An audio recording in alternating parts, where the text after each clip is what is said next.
London ক্লিনিকে চিকিৎসাধীন সাবেক প্রধানমন্ত্রী ও বিএনপির চেয়ারপারসন বেগম খালেদা জিয়া আজ বাসায় ফিরতে পারেন।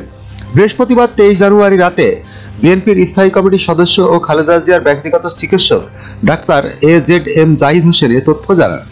তিনি বলেন, বৃহস্পতিবার নতুন করে আরো একটি পরীক্ষা নিরীক্ষা দেওয়া হয়েছে। শুক্রবার 24 জানুয়ারি সেসব রিপোর্ট পাওয়া গেলে খালেদা জিয়ার ছুটি হতে পারে। পরবর্তীতে তিনি বাসা থেকে নিয়মিত চিকিৎসা নেবেন। ডাক্তার জাহিদ বলেন, শুক্রবার 24 জানুয়ারি খালেদা জিয়ার ছুটি হওয়ার সম্ভাবনা রয়েছে। যদি ডাক্তাররা ওনাকে ছুটি দেন, আজকেও একজন চিকিৎসক ওনার পরীক্ষার জন্য লিখবেন। সেই পরীক্ষাগুলো আমরা কাল করাবো। রিপোর্টে যদি সব ঠিক থাকে তাহলে সন্ধ্যার দিকে খালেদা জিয়ার ছুটি হওয়ার সম্ভাবনা আছে। খালেদা জিয়ার এই ব্যক্তিগত চিকিৎসক বলেন, গত 17 দিনে বেশ কিছু পরীক্ষা নিরীক্ষা করানো হয়েছে। একটি রিপোর্ট এখনো আসেনি।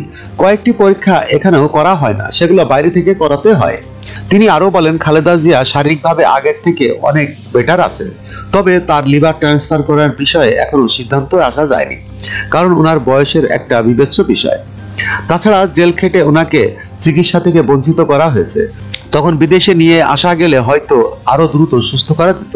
এখন আমাদের চিকিৎসকদের বক্তব্য হচ্ছে, আগে হলে হয়তো ওনার লিভার ট্রান্সফার করা যেত।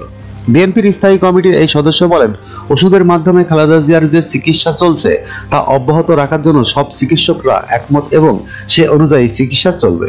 AZM জাহিদ হোসেন বলেন, হাসপাতালে ছাড়পত্র পেয়ে খালেদা জিয়া তার বড় ছেলে ও বিএনপির ভারপ্রাপ্ত চেয়ারম্যান তারেক রহমানের বাসা থেকে প্রফেসর প্যাট্রিক কেনেডি ও জেনিফার ক্রসের তত্ত্বাবধানে মেডিকেল বোর্ডের সিদ্ধান্ত অনুযায়ী চিকিৎসা নেবেন। প্রসঙ্গত, বাংলাদেশ সময় বুধবার 8 জানুয়ারি বিকেলে লন্ডনের হিথ্রো আন্তর্জাতিক বিমানবন্দরে পৌঁছান খালেদা জিয়া।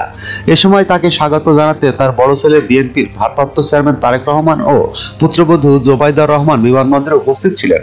এরপর যখন হুইল চেয়ারে করে মা খালেদা জিয়া ছেলের কাছে যান, তখন সঙ্গে সঙ্গে তাকে জড়িয়ে ধরে স্বাগত জানান তারেক রহমান। মুহূর্তেই সেখানে এক আবেগঘন পরিবেশ সৃষ্টি হয়। পরে বিমানবন্দর থেকে নিজে গাড়ি চালিয়ে মাকে হাসপাতালে নিয়ে যান বিএনপির ভারপ্রাপ্ত চেয়ারম্যান তারেক রহমান। এর আগে উন্নত চিকিৎসার জন্য যুক্তরাজ্যের উদ্দেশ্যে মঙ্গলবার 7 জানুয়ারি রাতে এয়ার অ্যাম্বুলেন্সে ঢাকা ত্যাগ করেন সাবেক প্রধানমন্ত্রী ও বিএনপি চেয়ারপারসন খালেদা জিয়া।